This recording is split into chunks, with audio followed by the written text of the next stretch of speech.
Saudaraku yang kasih dalam nama Yesus, dalam Kisah 4 ayat 20 dikatakan, Kisah Rasul pasal 4 ayat 20, maka dikatakan bahwasanya mereka berani, sebab tidak mungkin bagi kami untuk tidak berkata-kata tentang apa yang telah kami lihat dan apa yang telah kami dengar. Ini pada waktu Petrus dan Yohanes saudaraku dilarang berbicara dalam nama Yesus, dilarang mengajar dalam nama Yesus, tapi mereka dengan tegas menjawab, ya silahkan kamu putuskan sendiri manakah yang benar di hadapan Allah, taat kepada kamu atau taat kepada Allah. Sebab tidak mungkin bagi kami untuk tidak berkata-kata tentang apa yang telah kami lihat dan telah kami dengar. Tidak mungkin kami berhenti, tidak mungkin kita tidak berkata-kata tentang Yesus kalau Yesus dalam hati kita, saudaraku. Amin, saudara. Yesus begitu baik, begitu setia kepada kita, begitu mengasihi kita, saudaraku, menyertai kita, saudaraku, mendengar doa kita, menjawab doa kita, melindungi kita, saudaraku, memberikan darahnya, menyucikan dosa kita, saudaraku, memberikan Roh Kudus dalam kita, saudaraku, sehingga kita hidup berkemenangan, saudaraku. Tidak mungkin bagi kita untuk tidak menjadi saksi Tuhan. Firman Tuhan berkata, kamulah saksi-saksiku. Tuhan Yesus memanggil Petrus dan berkata, aku jadikan kau penjala jiwa. Pada waktu Tuhan Yesus mau naik ke sorga, saudaraku, dia berkata kepada Petrus, gembalakanlah domba-dombaku. Dan semua kita mengambil bagian, saudaraku, bersaksi, saudaraku, membawa jiwa-jiwa.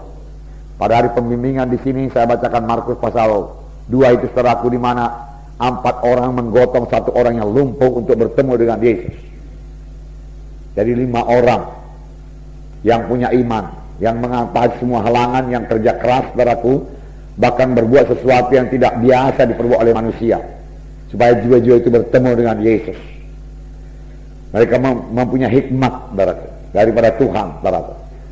Kalau dilihat oleh orang dunia akan berkata, apa yang kerja orang itu? Panjat-panjat atap lagi, panjat-panjat rumah orang, merusak rumah orang. Nah, orang tersebut bisa minta ganti rugi dan lain sebagainya. Tapi Tuhan berkata, hai anakku, imanmu telah menyelamatkan engkau.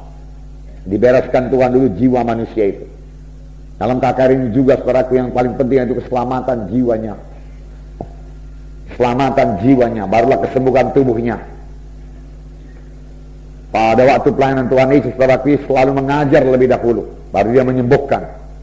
Kalau orang itu menerima pengajarannya, Tuhan Yesus dapat menyembuhkannya. Amin, saudara.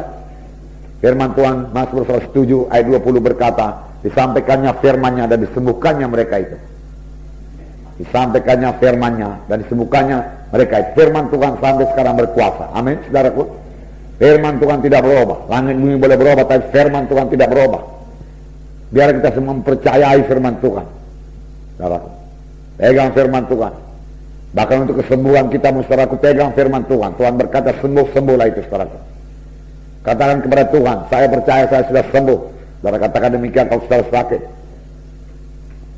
Biar yang lemah berkata, aku kuat. Let the weak say, I'm strong. Let the poor say, I'm rich. Ya. Biarlah yang miskin berkata, aku kaya. Mengapa, saudaraku? Karena Tuhan setelah menjadi miskin, supaya dengan kemiskinannya kamu menjadi kaya. Punya iman ini, saudara. Saudara masih muda. Amin, saudaraku. Ya. Yesus betul-betul menjadi miskin, saudaraku. Dan dia hanya miskin dalam satu perkara. Dia menjadi miskin, saudaraku, dalam bidang materi saja. Kalau dia miskin dalam bidang rohani, dia tidak bisa membagikan orang mati, saudaraku. Penuh dengan kuasa Tuhan dia, baru dia bisa membagikan orang mati, menyembuhkan orang sakit, mengusirkan setan, meneduhkan danau Galilea, saudaraku. Berarti dia penuh dengan kuasa Tuhan, penuh dengan urapan Tuhan, saudaraku, kaya dengan urapan Tuhan. Tetapi dalam satu perkara, saudaraku, dia tidak punya rumah, saudaraku. Walaupun dia tidak pernah terlantar, saudaraku. Dia menjadi miskin, tapi firman Tuhan berkata, saudaraku, dengan kemiskinannya kamu menjadi kaya. Kamu menjadi kaya. Haleluya, saudara. Biar kita mempercayainya, saudara sudah mengetahui jalannya, saudara sudah training bagaimana supaya jaya dalam hidup saudara. Haleluya. Ya, tetap hidup dalam Tuhan, dan firman Tuhan berkata Tuhan akan menggenapkan hari-hari hidupmu, tahun-tahun hidupmu. Tuhan akan menggenapkan tahun-tahun hidupmu. Berarti Tuhan menggenapkan tahun-tahun hidup kita, supaya kita beribadah kepada Tuhan. Haleluya. Nah, saudaraku, kisah 5 ayat 32 juga berkata bahwasanya mereka berani bersaksi. Dan kami adalah saksi dari segala sesuatu itu. Kami dan Roh Kudus yang dikaruniakan Allah kepada semua orang yang mentaati Dia. Haleluya. Roh Kudus saksi yang sejati. Petrus berani berkata, saya dan Roh Kudus, kami dan Roh Kudus menjadi saksi. Haleluya. Kami dan Roh Kudus menjadi saksi. Semua perkara itu dia katakan. Dia baru ditangkap, baru dipenjarakan, tapi malaikat Tuhan bebaskan dia. Bukannya dia takut, dia mengajar lagi saudara, dan ditangkap lagi, dan dia diri lagi, dan disuruh lagi jangan berbicara. Tapi tidak mungkin kami tidak bicara. Kami dan Roh Kudus jadi saksi tentang hal segala perkara itu. Nah, mereka menyaksikan Tuhan Yesus. Amin saudara. Nah, puji Tuhan. 2 Korintus 4 ayat 13. 2 Korintus pasal 4 ayat 13. Saya membacakan pada saudara. Sini dikatakan, namun karena kami memiliki roh iman yang sama, seperti ada tertulis, aku percaya, sebab itu aku berkata-kata, maka kami juga percaya, dan sebab itu kami juga berkata-kata. Aku percaya, sebab itu aku berkata-kata. Kami percaya, sebab itu kami berkata-kata. Saudaraku, karena saudara percaya, saudara harus berkata-kata. Tidak ada orang yang percaya yang bungkam, saudaraku. Amin. Saudara mau mempraktekkan iman saudara juga harus melalui kata-kata. Amin. Ya, tidak ada iman yang dipraktekkan tanpa kata-kata. Iman harus disertai dengan ucapan. Kita sudah belajar semuanya, betul? Ya, apa yang kita ucapkan saudaraku? Firman Tuhan kita ucapkan. Iman tidak bergantung pada perasaan, betul? Perasaan kita masih sakit saudaraku. Ya, tapi kita berkata, saya percaya oleh bilur Yesus saya sudah sembuh.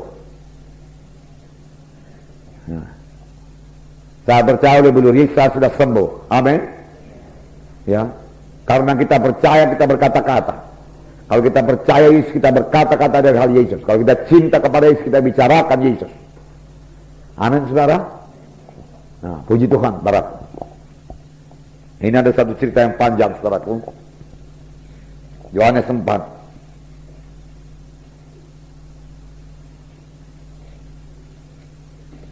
Ayat 1 sampai 25. Kalau saudara baca terus, saudaraku, nanti perempuan ini, saudaraku, lari ke desanya, saudara, lalu mengabarkan bahwasanya dia sudah bertemu dengan Mesias. Lalu orang desanya datang menyambut Yesus. Lalu Yesus tinggal 2 hari di kota Samaria, dan seluruh kota Samaria mendengarkan Injil Tuhan. Nah, saudaraku yang kasih dalam nama Yesus,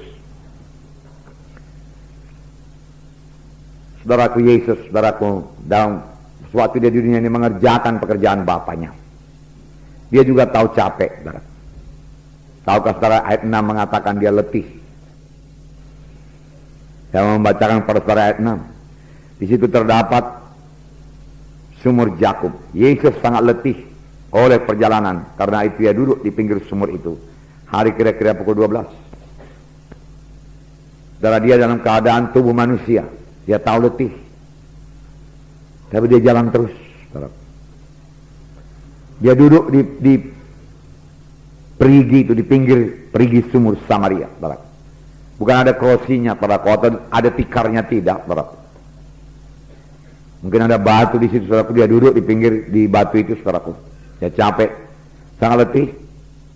Yesus tahu apa artinya letih, karena dia manusia. Nah, selama dia di dunia, dia selalu berkata anak manusia. Dia tertidur di perahu karena kecapekan melayani, saudara.